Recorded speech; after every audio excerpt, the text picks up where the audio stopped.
Good morning, everybody, and welcome to Mesa Morning Live. It is my distinct pleasure to introduce your host for tonight. Please give a warm welcome to Mr. Forrest Smith. Thank you. Thank you very much. Good morning, everybody. I tell you, what a beautiful morning. And I'm telling you, driving in, did anybody take a look northbound at the Red Mountain? Isn't it just so beautiful out here? The pristine desert and the such. And for those of you who aren't morning people, who here would not consider themselves a morning person? Okay, are we getting you on board yet? All right, well, we're going to be working you a little bit here and getting you up to speed right here in becoming a morning person.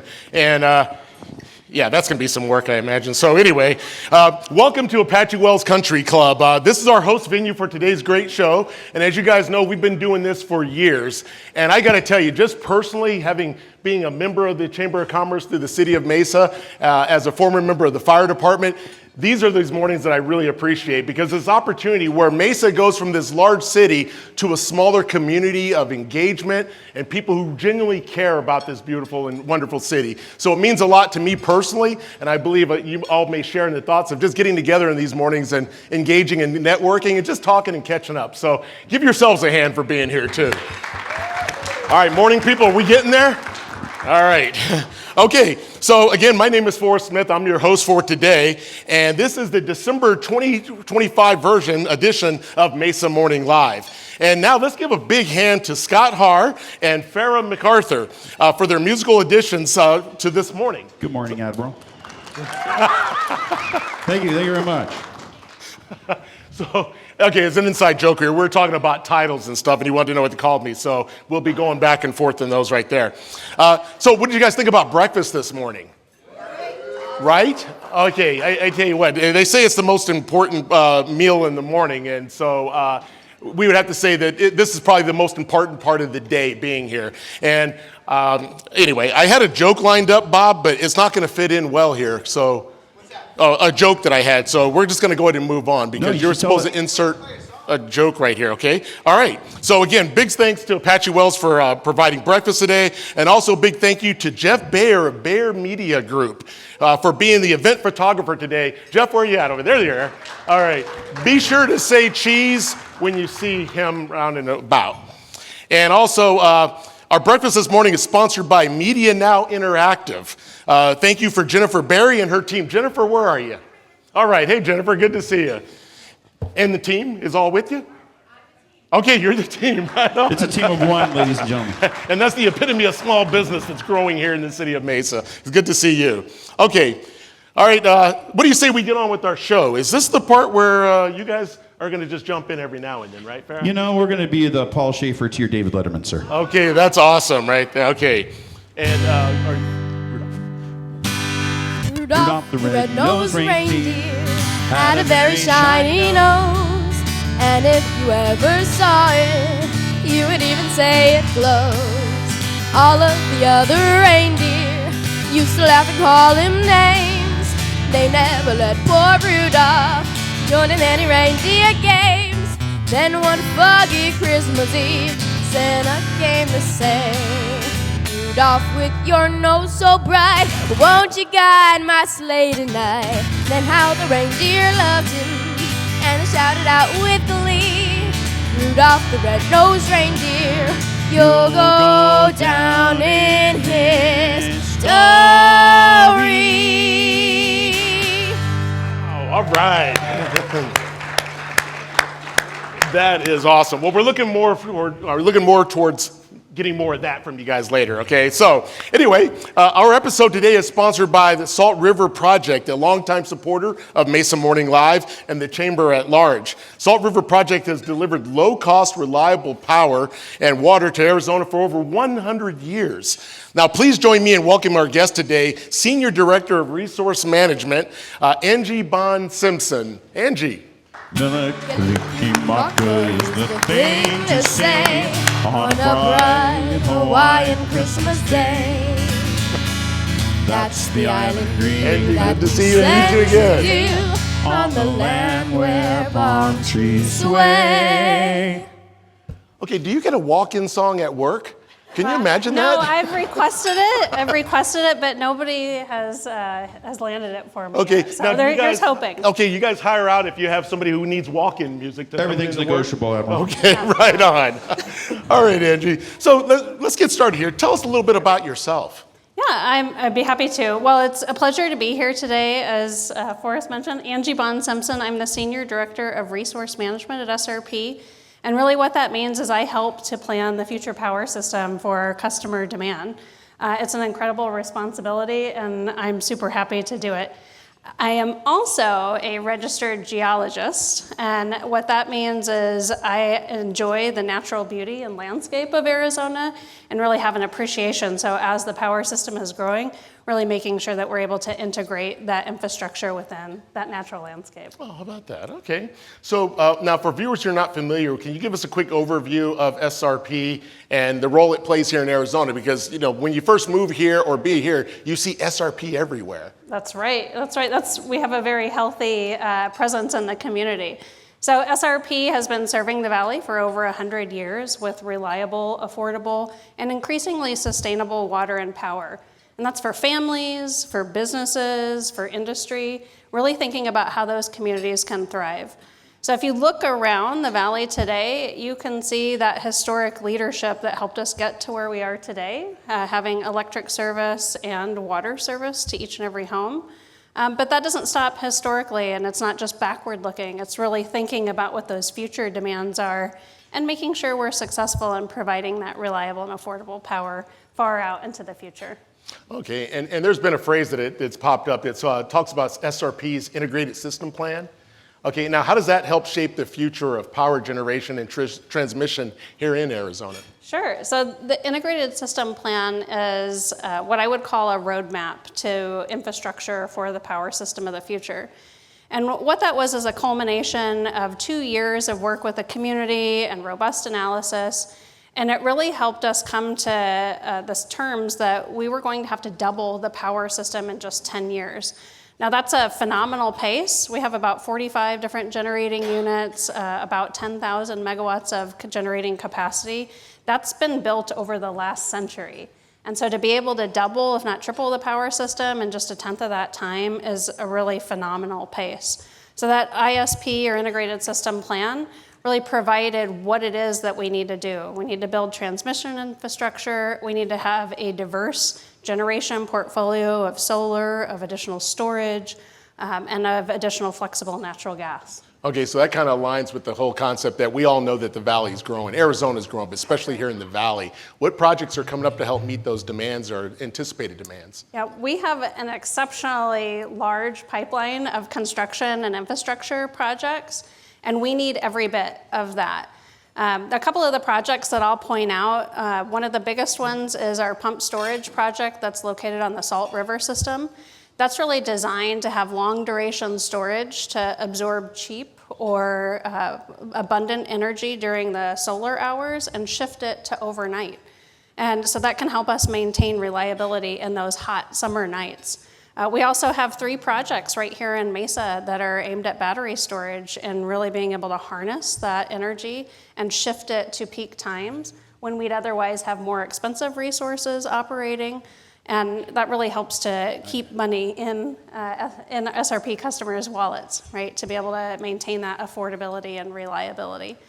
There are also a couple of projects that are coming online in the next year. So we have our Coolidge expansion project that will have 6 of the turbines that will be energized for this next summer, with the remaining 6 energized in summer of 2027. So really you can get an idea of that's a lot of diversity within the generation portfolio that's happening in a really short amount of time. All right. And so now we hear a lot about a need for more transmission lines. And why is expanding the transmission system so critical to SRP's long-term plans? Yeah, transmission's probably the best example or the best metaphor I could give is it's the backbone of the grid. And that's what connects all of the generators to the customer center. And what's important about that is you need many different transmission paths to serve reliability. So that's really important to SRP. If you guys aren't aware, SRP is one of the most reliable utilities in the nation. That's something that we're very proud of.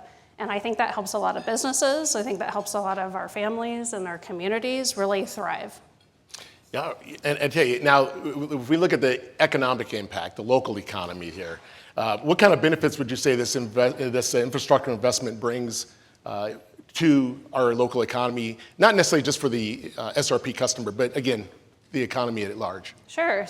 So transmission just isn't about reliability, but you think of the infrastructure that's going in place. There are thousands of construction jobs, of engineering jobs, and that's really to serve those communities and recognize that there's economic vitality at play here.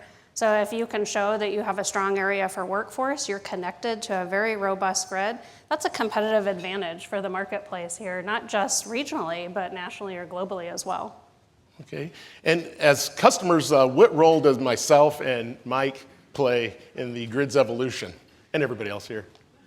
Well, Mike and Forrest, what you can do is if you are looking to expand your business or if you are looking to do some projects at your house, there are many different programs at SRP related to rebates that you can have for appliances or insulation or energy efficient windows. And that's really important because if you can conserve at peak times, that can help defer infrastructure that we would need to put in place. And so those two things coming together, making sure customers know when to conserve, which would be over our peak, the hottest time at the hottest day of the year, just a few degrees up of your thermostat temporarily between the hours of 5 and 10 can really help. Okay. And lastly, if people want to learn more, let's say Craig wants to know more about SRP's programs and services, how can they find you online? Sure. So online, you go to srpnet.com, srpnet.com. But I'm a little old-fashioned too, so you should know that we have dozens of very talented local employees that are available at 602-236-8888, and they are happy to talk to you 24/7 about the programs we have, about any challenges, what rate plan might be the best and most cost-effective for you. We are truly here to help, whether it's online or through our customer contact center. All right, well, we appreciate you taking the time to be here this morning. And I got to tell you, from a Mesa leadership standpoint as well, we've got a lot of participants from SRP, so we appreciate your engagement and support of Mesa Chamber of Commerce, too. So thanks for joining us. Absolutely. Thank you so much for having me. Thank you. Appreciate it. Thanks so Thank much. you. Jingle bell rock. Jingle bell swing and jingle bell ring. Snowing and blowing and bushels of fun. Now the jingle hop has begun. Jingle bell, jingle bell, jingle bell rock. Jingle all time and jingle bell time. Dancing and prancing in Jingle Bell Square. In the frosty air, what a bright time. It's the right time to rock the night away. Jingle bell time, it's a swell time to go gliding in the one-horse sleigh. Jingle bell, jingle horse, pick up your feet. Jingle around the clock, a mix and a mingle and a jingling beat. That's the jingle bell, that's the jingle bell, that's the jingle bell rock. All right. All right. Councilmember Adams, I just had an idea. If we had walk-in music and music in intermissions during council meetings, would that work? Okay. Okay, not making any promises here, guys. Okay. All right, so welcome to our Community Spotlight segment. This is sponsored by our friends at Gateway Bank. James, are you here? James? Okay, so our friends at Gateway Bank. Gateway Bank is the only community bank headquartered in Mesa, Arizona. Learn how this Arizona community can help your family or business reach your goals by visiting gcbaz.com. Now, let's talk a little bit about the military here. The Salvation Army. The Salvation Army has been meeting human needs without discrimination since 1865.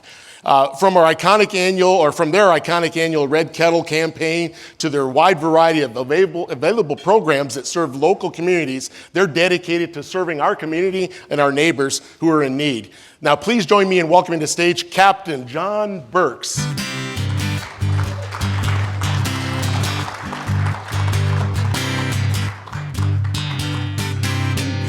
John, how are you? Good, thank you. Good. Scott earlier had asked me whether or not what my title was, and so with the captain up here, right here, I guess I am.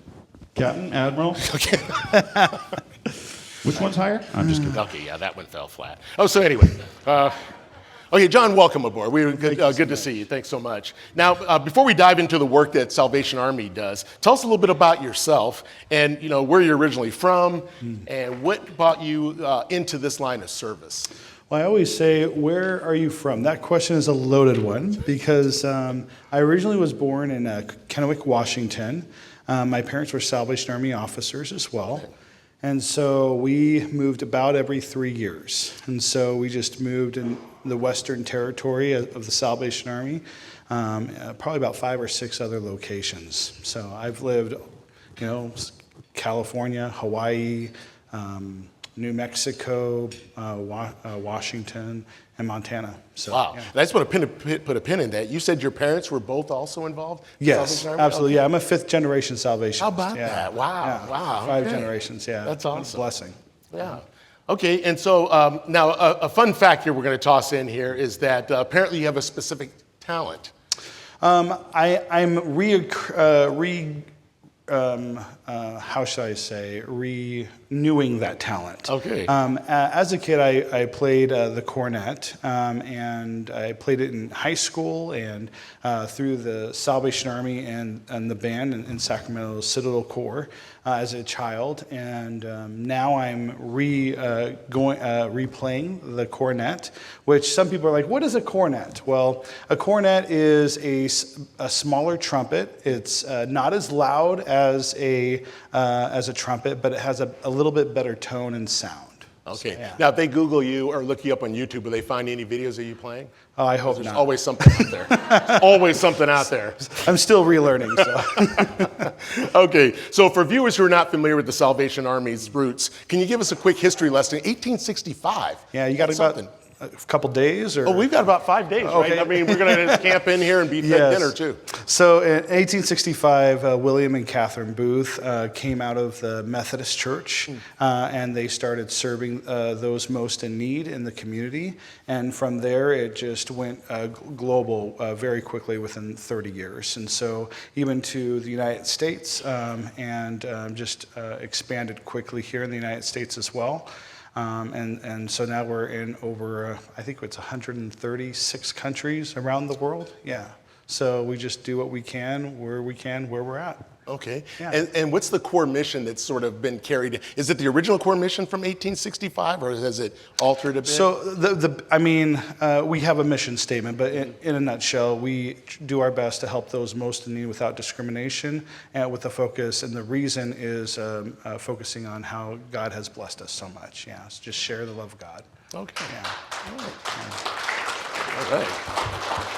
And our morning people are up and getting after it here. Yeah. And our not so morning people. There we go. Okay, so it's that time of year. We all know this is a busy time of year for the Salvation Army. What can you tell us about the Christmas efforts and all the holiday traditions that people can look forward to that are aligned with what you guys do? Hey, absolutely, yeah. So you may have seen us already in front of storefronts ringing that bell.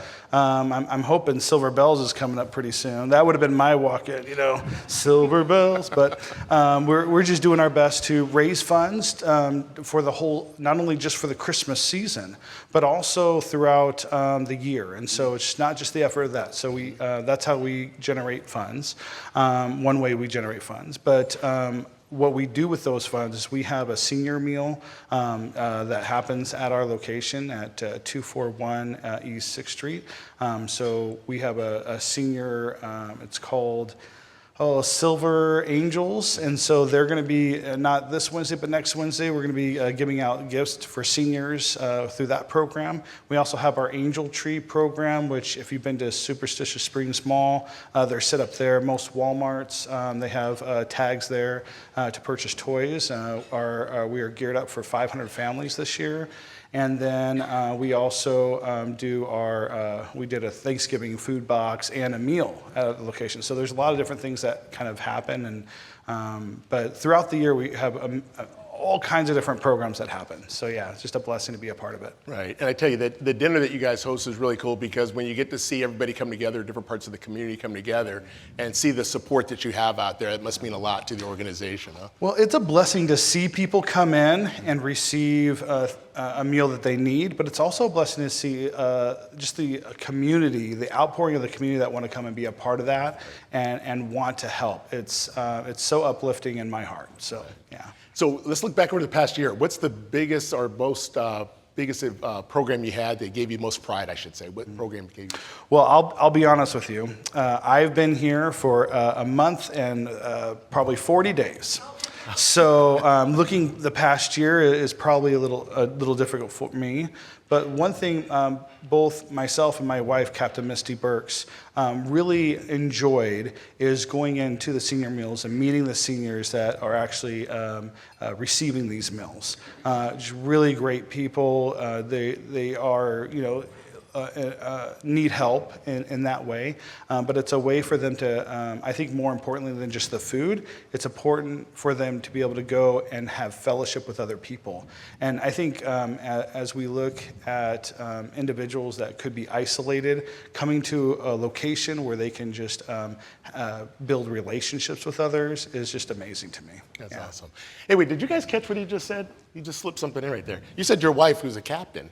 Yes. Okay, so who outranks who at home? Well, I don't say this too publicly, Right. but what I like, this is just between all of us here. At home and even at the office, I tell people at the office, you call her General, call her General. No, but yeah, I follow her lead. So. Okay, and I know you're new here, but would you have an estimate of how many individuals that you all will serve? For the Angel Tree? Right, yeah. So if you look at the 500 families opportunity, and you average out about 3 per family, we're looking at anywhere from 12 to 1,500 kids. Oh, wow. Yeah. Okay, man, that's impressive. I tell you what, here you go, right? Yeah, thank you. Okay, so for viewers and everybody in the audience who's inspired by the work you're doing, whether it's through volunteering or donating or supporting the programs, where can they find you? Well, there's 2 ways. If you want to ring the bell, either with your company, your family, a group, which we're so thankful for all those who come and help. That's this year it'll be registertoring.com, and you can go on there and you can wherever in the United States right now is pretty much on Register to Bring. So even if you're leaving for a vacation early before Christmas and you're with family and you want to do that, please do. And then as you're looking for volunteers, it's I always forget that one. I think it's US West volunteer.org. I apologize. I can't remember that. That's my wife's job. She helps me with that one. But yeah, if you just look up volunteer opportunities for the Salvation Army, that website will come up, and then it'll allow you to look at that. Yeah. Well, Captain John, I got to tell you, thank you for your support of the community. Thank you for the work that you're doing, your family, seeing that you're all involved, and I know it means a lot to our community, and it does. So thank you so much for all you've done. Thank you so much. Appreciate you taking the time, dude. Santa baby, just slip a sable under the tree for me. Been a good girl for years, Santa baby, so hurry down the chimney tonight. Santa baby, a 54 convertible to light blue. I'll wait up for you, dear Santa baby, so hurry down the chimney tonight. Right. Okay, Farrah, how old are you? 13. How long have you been singing? About 20 minutes now. Well, not how long have you been playing the guitar. I was just asking about how long she's been singing. Okay, all right. Okay, it's time. It's that time in the morning now, guys. The Mesa Morning Live Top 10. And all right, right? All of you who've been watching for years know that this thing, Bob, okay, man, we know this thing kind of comes and goes, right? It's got its, never mind, I'm going to just cut that part out. But today we have a special guest who's going to read our top 10 for you. It's Papa John's Director of Marketing and Sales. Please welcome Jesse Rutledge. Oh, there you go. My attempt was to throw Bob under the bus, but that didn't work well. So thank you. Good morning. Good morning, everyone. So Jesse, before we dive into it, tell us a little bit about you and, oh man, Papa John's Pizza. Or Papa John's. I love that in there. So I'm Jessie with Papa John's. We are independently owned and locally operated here in the Valley. We have 33 stores. We do have 5 here in Mesa. I run the marketing, and my husband runs the operations for all 33 stores. Right. One thing we are definitely is committed to serving our community, whether that's through discounted pizzas or even we have a grant foundation that we work with a lot of different organizations, but we're definitely committed to serving our community. So you guys really are you are a hometown team then, too. We are. I actually have a daughter who's the general manager at a Papa John's, too, and my son just started running shifts, so we have Nepo babies there we as go. well, if you, for lack of better terms. So. Well, that's awesome. So what's our topic today? We are going to talk about the top 10 funniest Christmas movies. Okay, all right. So contrary to popular belief, number 10 is going to come in as Die Hard. Right. Okay. Yeah, that's always been debated, hasn't it? But I think we've concluded that's a Christmas movie. Okay. Yeah. Okay. Yeah. Right. With some very charming characters. Number 9 comes in as A Muppet's Christmas Carol. Now, with a bit darker version of the same story, number 8, Scrooged, sits at our top 8. And full of wonder and Christmas magic, I don't know if this is the funniest one, that's my personal opinion, but the Polar Express comes in as number 7. Great Christmas movie. National Lampoon's Christmas Vacation comes in at number 6. Right. Might be very relatable in a lot of traditions for us. It lives at our house on Thanksgiving Day. I don't know why, but that's just what we watch. Number 5 is Edward Scissorhands. And actually, until this morning, I had no idea that was considered a Christmas movie. Right? So Yeah. thank you, Bob, for enlightening me Bob. on that. Thank you, Bob, for making that a Christmas movie. Yes. This was not the same list that I Googled as I was preparing for this segment. I think this is going to change the whole algorithm for Hollywood and making movies. I got to run it through Bob for the theme. Number 4 is a classic, I think should live in everyone's house, is The Santa Claus. Number 3, A Christmas Story. Number 2 comes in for Home Alone. And spreading Christmas joy for everyone to hear, number 1 is Elf. Right on. Jesse, thank you so much. Thank you, appreciate You're that. welcome. Okay, now before we go and have you leave, I understand you may have something to share with everybody? Yeah, something personal is, as you all know, we're now a pizza family, right? So one of our favorite things to do is order pizza and gather around the couch and kind of cozy up and maybe watch a movie, whether that's Christmas or not. And so I want to share that with everyone else. And everyone in the room is receiving a free pizza as they leave. Wow. So we brought a free pizza. Now, I didn't bring them with me. None of my stores are open just yet, but you'll have a coupon that you can take home with you to order. It's valid at 33 locations in the Valley. Okay, so the pizza's not underneath their seats. No, Okay, yeah, I'm don't so look under your sorry. seats. Sorry There's no to hot disappoint on that. piping hot pizza under your seat. Okay, all right. But let us be part of your next movie tradition or whatever that looks like. We want to be a part of it all. All right, Jesse, thank you so much for joining us. We appreciate you. Thank you so much. And I said, hey, yeah, yeah, yeah. I said, hey, what's going on? All right, well, I'll tell you what's going on. Yeah, you what guys, is going on, Edna? How's that for a segue? All right, now, if you've been following some of the updates and things that are happening in the city, you may already know that one of the newest developments in the city of Mesa has been the launch of a new department. It's called Mesa Public Safety Support. And that same month, the city also welcomed 2 new assistant city managers, as well as a new deputy director, and then yours truly, a deputy director. And I'm told here that, well, anyway, there's a whole line I have about how great that deputy director is, but I'm not going to say that or write it down. That's Bob's job to do. Anyway, so I'm going to bring to the stage my boss and my boss's boss, and I tell you, this is a really good, some insight you guys are going to get here. Kim Mesa and Ken Cost. You're a mean one, Mr. Grinch.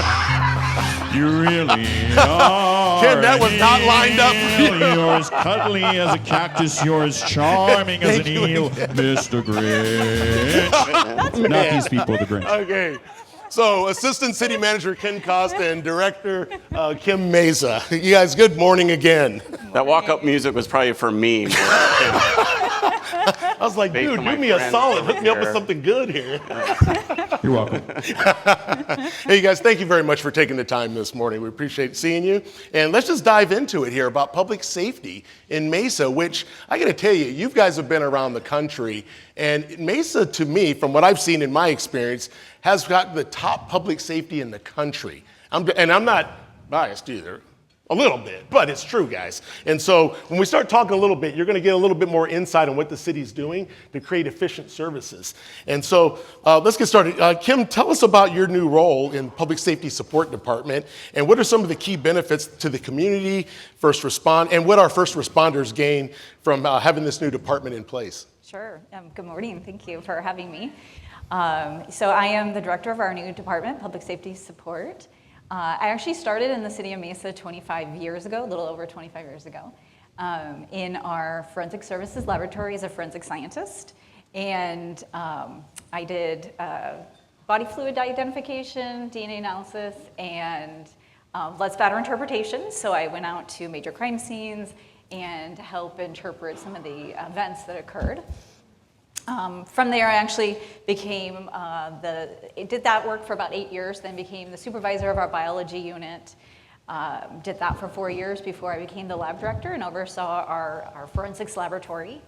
And then in early 2021, the city manager's office asked me to take on, in addition to overseeing our crime laboratory, of actually overseeing our 911 communications and our 911 dispatch for policing. And shortly after that, the city hired a consultant to come in and take a look at our entire public safety emergency communications.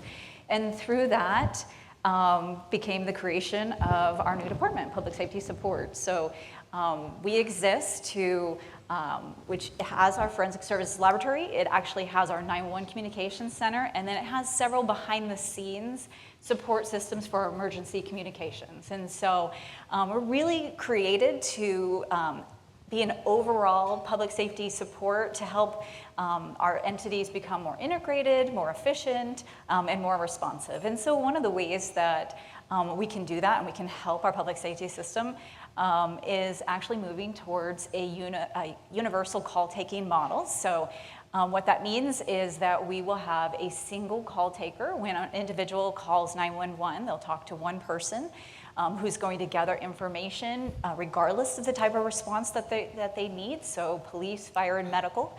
Our call taker will then simultaneously send information to both our fire and medical and our police dispatching partners, and then they will initiate the resources needed for that individual. That is a bit different than the way we've been operating in Mesa. So we've actually had a 2 call taker system. So if you called 911, there's a possibility that you were going to be transferred to a second caller. So you talk to a 911 operator for police, and then potentially be transferred to a 911 operator for fire and medical. So a little, not as efficient, maybe not the best caller experience. And so we believe that this new model is going to be better for our citizens and more responsive for our partners. Thank you. Okay, so the next question I'm going to have is going to be for both of you, and we'll start with you, Kim, on this one. How does the newly established department fit into Mesa's broad vision for enhancing public safety? Sure. I mean, the city of Mesa is committed to providing our citizens with a thriving and safe community. So one of the ways that we can support that with the new department is really through collaboration and bringing together and kind of breaking down some of those silos between our police and fire on our emergency response.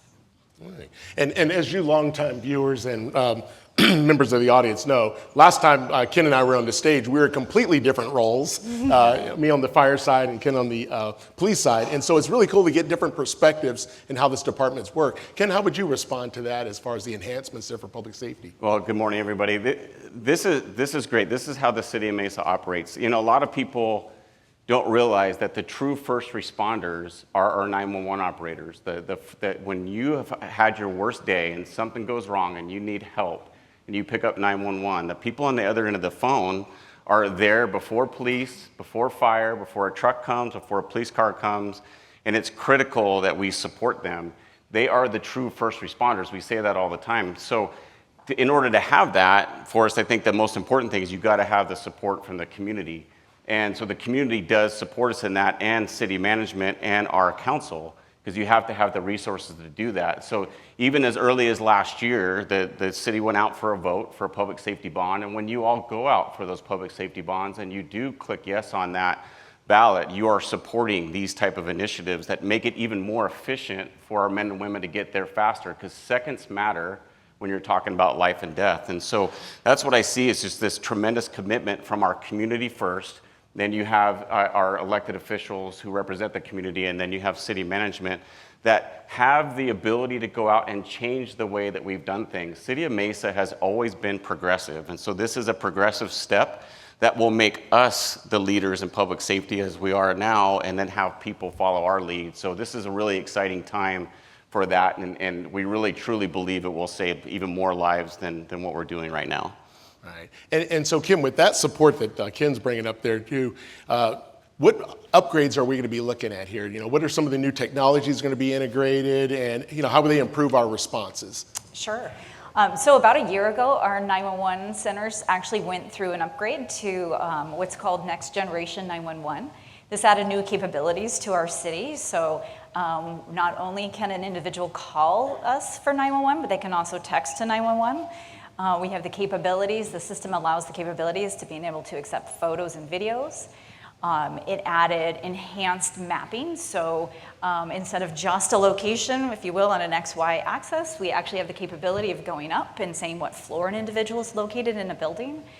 And then we actually created some, through the system, a more connectivity between our partner 911 centers. And so we're more easily able to transfer to additional centers nearby for different resources. And we're also able to support one another. When we have an abundance of calls that hit our center and all our 911 operators are busy, calls automatically route to our neighboring cities. So those calls continue to be answered, and the same thing in their cities. If they have an abundance of calls and they can't handle them, then they'll route to our city. So it's a better system for all of our 911 through this next generation. All right. So who here by show of hand watches TV shows like CSI, New York, LA, Phoenix, Mesa?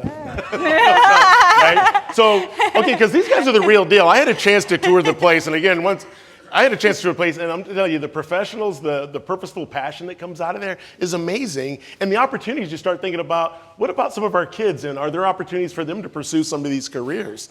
And so it definitely, we know the Forensics Services Lab plays a huge role in solving cases, a major role in solving cases. So what makes Mesa's lab unique compared to other labs out there? Sure. I really believe our laboratory is a hidden gem in the city of Mesa. I would believe that there's a potential that some of our citizens don't know that they have a full-service crime lab.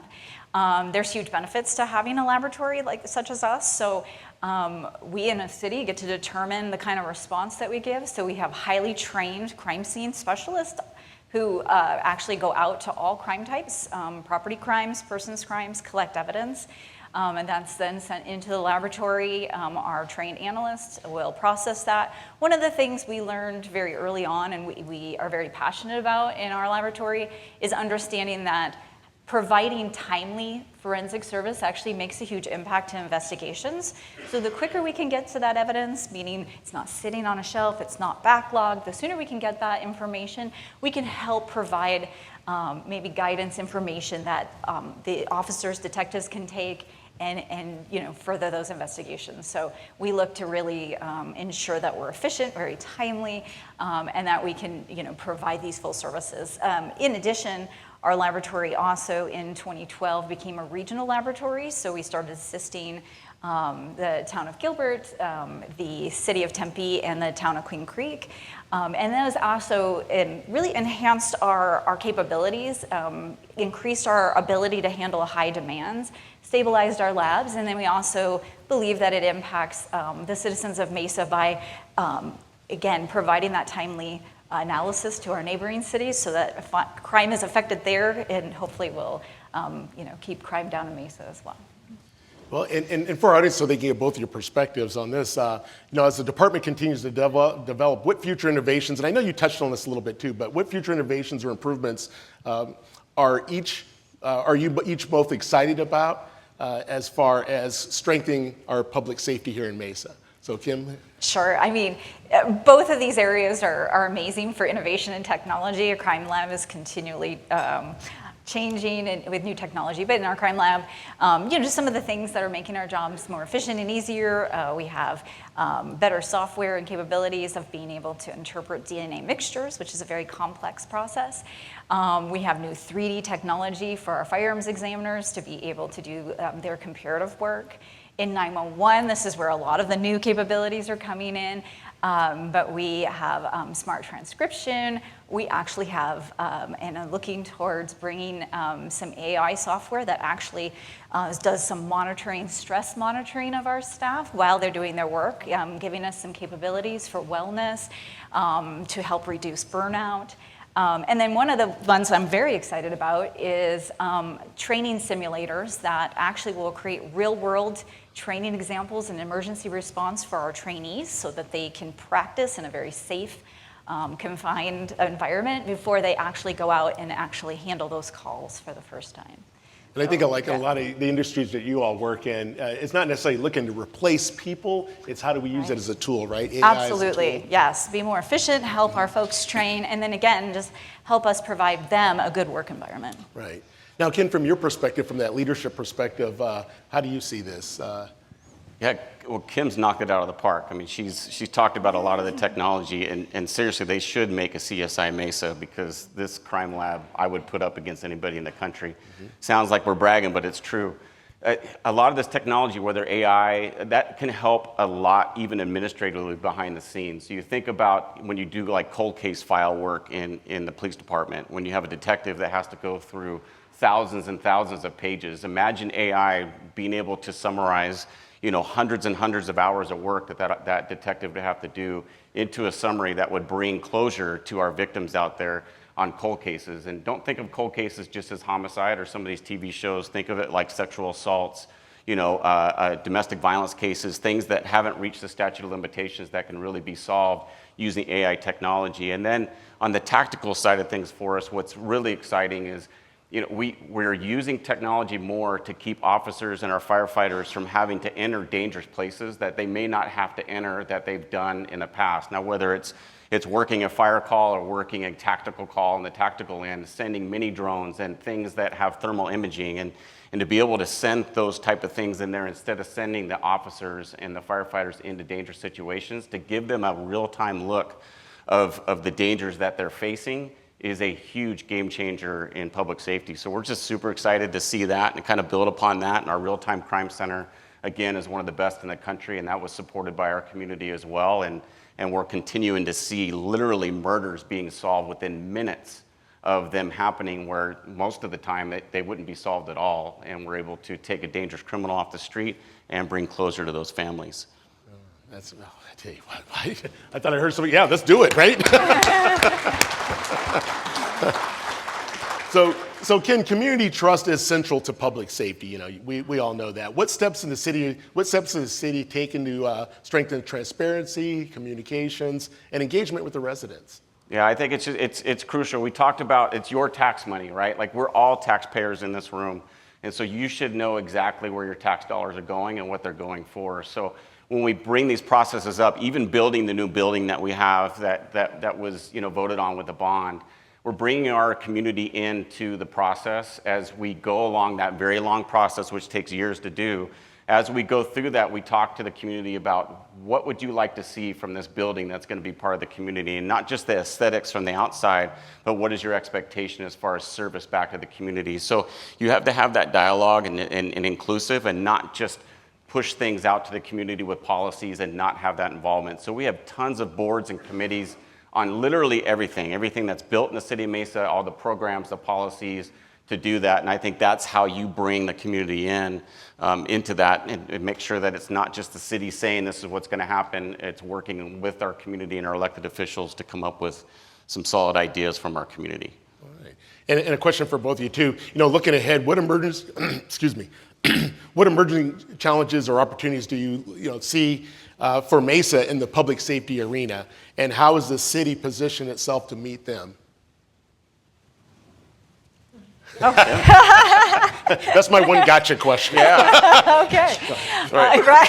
Thanks, Forrest. Want to turn the light on us a little bit too, Forrest?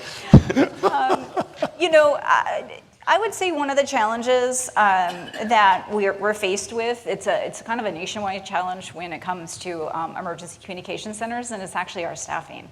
It is a complex, very difficult job, and so it attracts a limited number of people who are willing to enter into that role.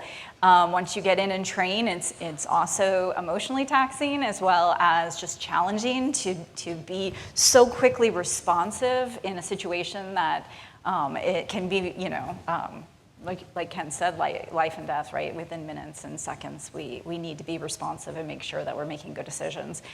And so it's difficult. And so we are really working on recruiting, finding the right people, and making sure it's a good working environment. So I would say that's one of our largest challenges, is just to make sure that we're staffing appropriately. When we're not staffed appropriately, we still have to provide that service. And so what ends up happening is our folks get burned out. They work too much. And so we really are looking for ways to make sure that we are bringing people in, retaining them, making sure it's a good place to work. Want to weigh on that? Yeah, no, I mean, and part of that, it's perfect, because on every side of public safety, that is the challenge. We did a lot of hiring in the mid to early 90s into the early 2000s. And so when you just look at the longevity of our police and our fire and our 911 operators and our dispatchers, they're rotating out now. They've done their full career. They've been incredible in their roles. Now they're rotating out. So that succession planning is a big deal. And what we're getting better at is erasing the stigma of, when you need help, ask for help, and we're going to give that to you, because it's a very stressful environment and very stressful job that they do.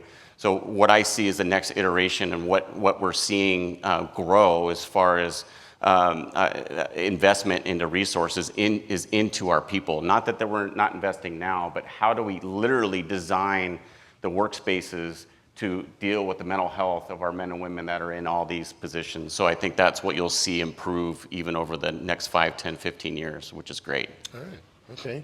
And then final question, how would our community members stay engaged or keep in touch or know what some of the initiatives are? What would be the best way for them to continue to track what's happening? Yeah, just go, like the websites for both PD and fire are good landing places. There's a transparency page on the police department's website that kind of goes over a lot of these initiatives, and then the city pushes social media out to everybody as well on kind of what we're doing and how we're going to need your help. So we push that out through all of the social media platforms. So pay attention to those. Talk to your council members within each district. Let them know what you would like to be involved in. I think I just created a lot of work for my boss's bosses, but that's what they're there for. We have great elected officials that are an ear for the community, and that's kind of how we communicate.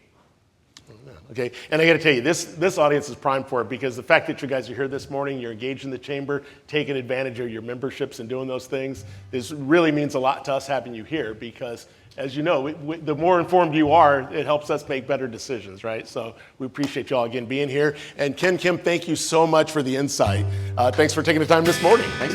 You got it. See you at work later. Okay, no water. Know when to walk away. Know when to run. Hi. Oh. Okay.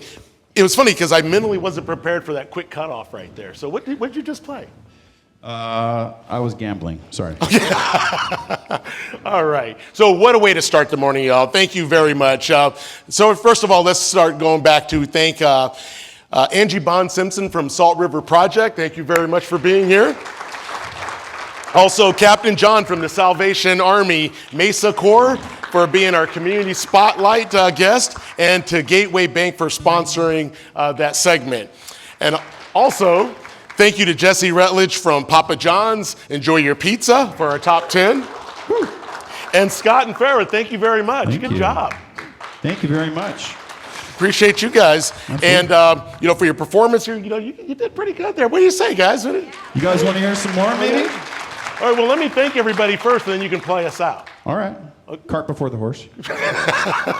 All right, and also thank you to Jeff from Bayer Media Group, and of course to Kim and Ken for taking the time this morning. And even big thank you guys for taking the time to come out in the morning. It really means a lot to all of us to see one another. So thanks for taking the time and being engaged. We appreciate that. And of course, if you have any questions or anything you want to talk about regarding your membership, don't hesitate to reach out to any of the chamber staff to answer questions or help you look at ways to activate your membership.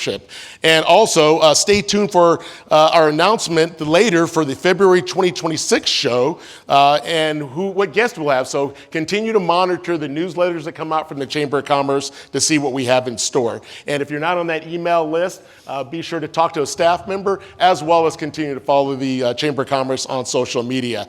Again, y'all have a great holiday season. Stay safe. And we're going to play it out and we're going to do a drawing, and we're going to do a drawing. Johnny Carson never dealt with any of this.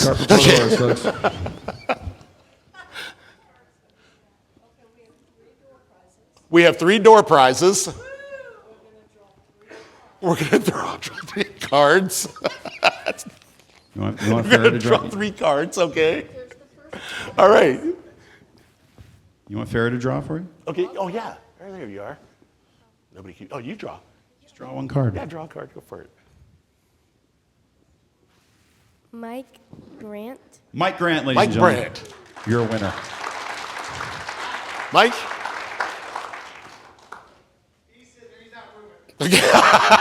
Okay, we'll set this right here. We'll make sure we get it over to you. Okay, next. I'll take that from you. And what do we have here? Okay, so this is a certificate for 2 that entitles you to, let's see, this is, 2 people, 18 holes right here. Okay, excuse me, Augusta Ranch Golf Club. There we go. Okay, yeah, Augusta. Right.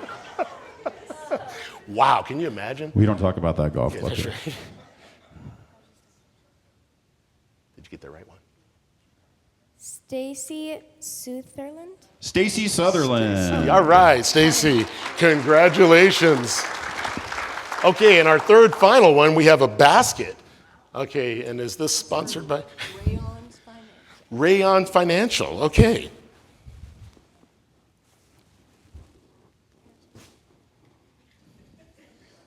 No, not that one. Just kidding. I'm just kidding.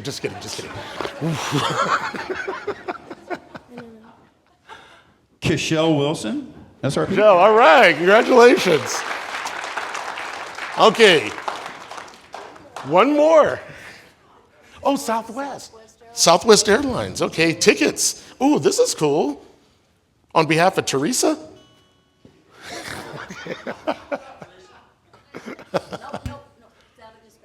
Oh, out of this basket. Okay, this is good. This is how improv works, guys. Why is there only 1 card in there? Just kidding. That's right.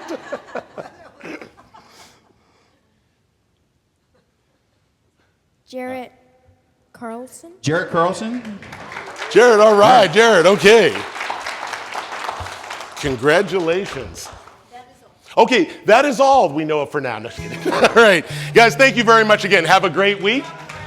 Scott Farrah?